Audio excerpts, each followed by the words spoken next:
Afghanistan, a nation of 37 million people, has one of the fastest growing populations on the planet and will soon be more populous than either Canada or Poland. It is bordered by Iran, Turkmenistan, Uzbekistan, Tajikistan, China, and Pakistan. Afghanistan is located at the strategic crossroads that has connected Iranian, Central, and East Asian civilizations to India. It is one of the most mountainous countries in the world. However, it is also home to a vast network of rivers and fertile valleys, carved out by the massive snowmelt flowing from the Hindu Kush and other mountain ranges which envelop the country. More than 4,000 years ago, the farmers of this region began to urbanize. Little is known about these first ancient city-states, other than that those in the north, in the land that became known as Bactria, were culturally connected to Central Asian peoples, while those in the southeast were heavily influenced by the Indus Valley civilization, with some of the cities there likely being founded by colonists from the south. However, until more archaeological work is done, Afghanistan's ancient past will remain largely mysterious. Even Kabul,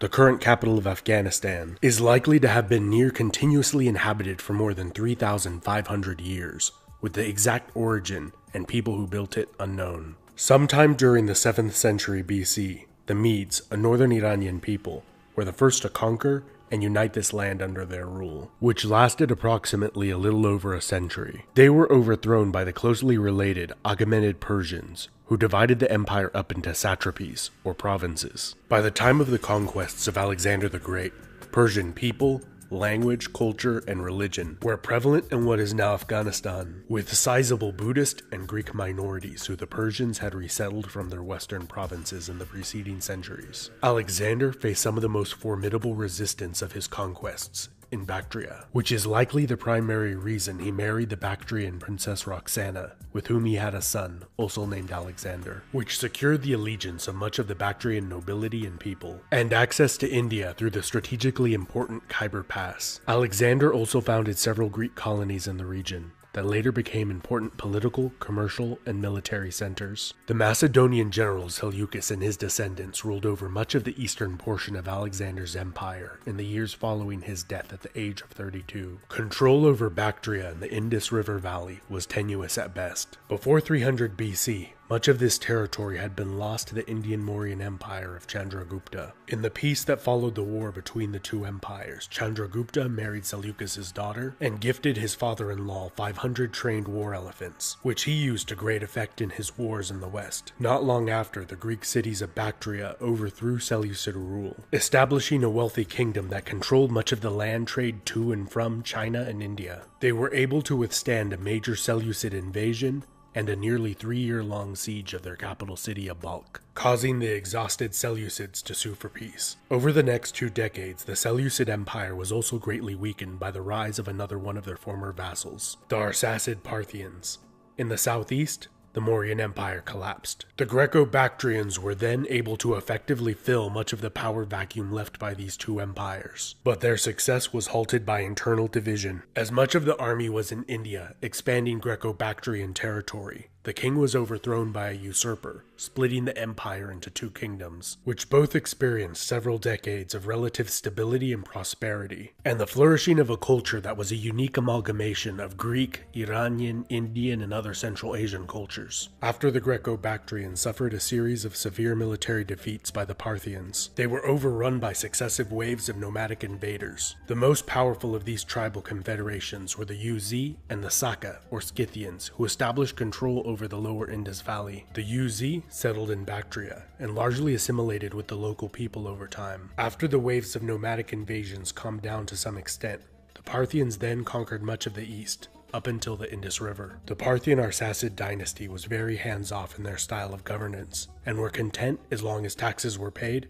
and men supplied to the army when needed. And as they became increasingly focused on halting Roman expansion into Mesopotamia, the Parthian noble family that had defeated the Scythians and had seized control over the Indus River seceded from the empire, establishing the Suren kingdom, or more commonly called the Indo-Parthian kingdom. And although they ceased to pay taxes, and their king claimed equal status to the Parthian Great King, the two states appear to have been allies and deeply involved in each other's politics. In the north, the Greco-Bactrian people and Uz tribes formed the Kushan kingdom, and became an empire at the expense of the Parthians, and then expanded deep into Central Asia and the Indian subcontinent. The Kushans worshipped Greek as well as Hindu gods, but gradually over time, Buddhism became more prevalent and was widely promoted within the empire's borders, and even without, with Buddhist merchants and missionaries traveling to Han China, which many believe were the first to introduce Buddhism to China. The Kushan Empire was the crossroads of the world. Manufactured goods from as far away as China, Rome, and Aksumite Ethiopia would have been common sights in the great cities of the Kushan Empire. In the west, the Parthians succumbed to internal infighting which allowed the Sassanid Persians to overthrow them. Viewing themselves as the re-establishment of the ancient Achaemenid Persian Empire that Alexander had toppled, the reinvigorated Persians successfully campaigned to the north, south, east, and west, quickly overrunning the Kushan Empire, and established the Kushan Shahs as vassal kings of a greatly diminished territory, and were gradually stripped of their military and administrative power. During the intermediate period of Sasanian decline, the nomadic Kidarites and then Hephthalites gained control over the eastern portion of the empire, and like the Yuezhi before them, they largely adopted much of the local culture before being reconquered by the Sasanians. It was during Sasanian rule that the first recorded instance of the term Afghan was made in reference to the people inhabiting the mountainous eastern provinces of the empire, and is likely derived from the Pashtun ethnic group, which is the largest in Afghanistan. By the time of this region's conquest by the Arab caliphates, Buddhism and the Persian Zoroastrian faith were the dominant religions in the land. That proved difficult to control. Whenever a large Arab army left,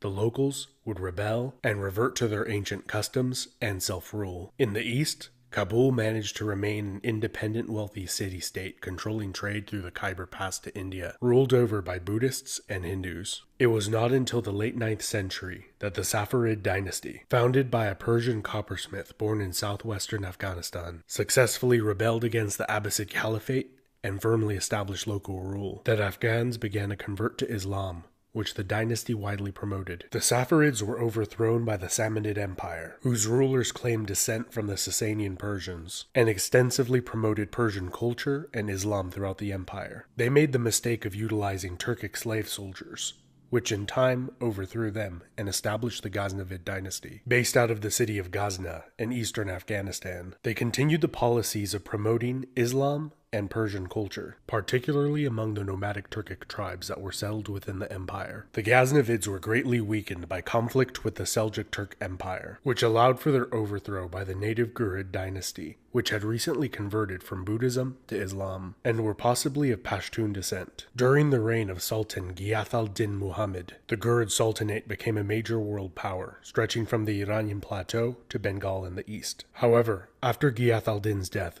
the empire fell into infighting, and was rapidly conquered by both the Delhi Sultanate in India and the Empire of Khorasan, both of Turkic Mamluk origin. Only 15 years after their conquest of the Ghurid Sultanate, Khorasan was overrun by the Mongol Empire of Genghis Khan, who frequently massacred the populations of cities that did not immediately surrender. The Mongol Empire split into several successor states not long after their conquest of the region. The Il Khanate, as the name coincidentally implies, fell ill and was ravaged by the plague, wiping out much of the Mongol royal family and army. And as the Il Khanate fragmented into many small states, the Tajik vassal princes of Herat established a sizable kingdom for a short time. All of these small states were conquered by the Turco-Mongol warlord Tamerlane, who inflicted even greater slaughter and destruction throughout the Near East than the Mongols had done a few generations before. Timur frequently used Afghanistan as his base of operations, and his descendants moved the capital from Samarkand to Herat. The century following Timur's death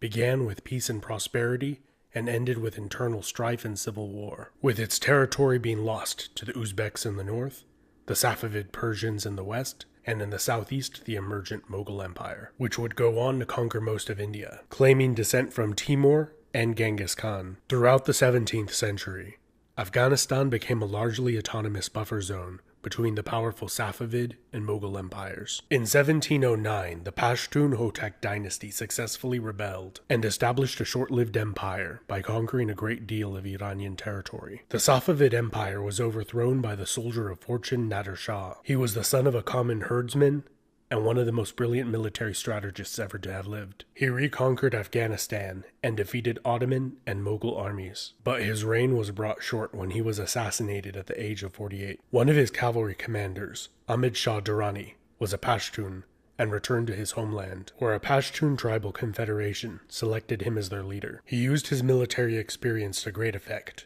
conquering those cities that did not join his cause in Afghanistan. And during his long 25-year reign, he successfully campaigned in India 3 times, against the Marathas and Mughals, and even sacked their capital city of Delhi in 1757. The Durrani Empire is considered the foundation of the modern state of Afghanistan, and Ahmad Shah Durrani as the father of the nation. The empire declined after they were defeated by the Sikhs and driven out of the Indian subcontinent. However, the greatest factor influencing their decline may have been economic, as trade was cut off to China due to poor diplomatic relations, and the traffic along the ancient land trade routes connecting India, Iran, and Central Asia all but disappeared. This was due to the expansion of the Russian Empire into Central Asia and the dominance of the British East India Company over maritime trade, leaving Afghanistan in a more isolated state than it had been in over 2,000 years, but also a more unified one, with the majority of the country practicing the same religion, Sunni Islam, and the concept of a national Afghan identity became prevalent, regardless of tribal or ethnic affiliation. The Durrani were overthrown by Dost Muhammad Khan, who established the Emirate of Afghanistan. The British, who had largely gained control over India and its revenue, feared that the Russians would take Afghanistan and use it as a staging ground to take India from them. So to preempt the Russians, they invaded instead, and reinstalled the deposed Durrani king on the throne, who was widely disliked. After encountering minimal resistance to their conquest and occupation of the country, the British withdrew most of their troops back to India. The remaining British occupying force was then ambushed and was almost completely slaughtered as they attempted to retreat from the country. In an event that shocked Great Britain and the Western world, the Afghans then reinstated Dost Muhammad Khan on the throne of the country. Nearly 4 decades after the first invasion, the British invaded again. A peace was concluded after both sides suffered heavy casualties. Afghanistan became a British protectorate, with the Afghans maintaining complete self-rule, and the British handling their foreign affairs, which they didn't do too much of anyways. Namely, no cadoodling with the Ruskies. 40 years later, in a third Anglo-Afghan war, 120,000 Afghans invaded India. After a few brief clashes with the British, a treaty was made where Afghanistan would be internationally recognized as a fully independent state. A few years later, in 1926, the country was reformed into the Kingdom of Afghanistan and began the process of modernization and increased contacts with the outside world. In 1973, the monarchy was overthrown in a bloodless coup d'etat by the king's cousin, Mohammed Daoud Khan, who became the president of a single-party republic, who further sought to modernize the country and received aid from the Soviet Union and the United States, who both tried to curry influence over the country. In 1978, Daoud and many of his family members were assassinated during a communist coup d'etat, establishing the Democratic Republic of Afghanistan. This Soviet-backed government pushed wide-ranging reforms that sought to modernize and abolish most traditional and religious societal structures. This caused widespread insurrection and Soviet involvement in a long war of attrition that nearly lasted 10 years, and caused millions of refugees to leave the country. A few years after the Soviet Union withdrew their forces, the Islamic State of Afghanistan overthrew the government and took over the cities, which was largely overthrown by the Islamic Emirate of Afghanistan in 1996, which established a totalitarian rule. They were removed from power 5 years later by U.S. coalition forces and the Northern Alliance, and established the Islamic Republic of Afghanistan in 2004. Let me know in the comments of what you believe the future holds for Afghanistan. Also, let me know in the comments of what you found most interesting about Afghan history. This has been Epimetheus. Remember to subscribe and hit the bell icon to get notifications whenever I make new content like this. And a big thanks to my patrons over on Patreon, who help make content like this possible.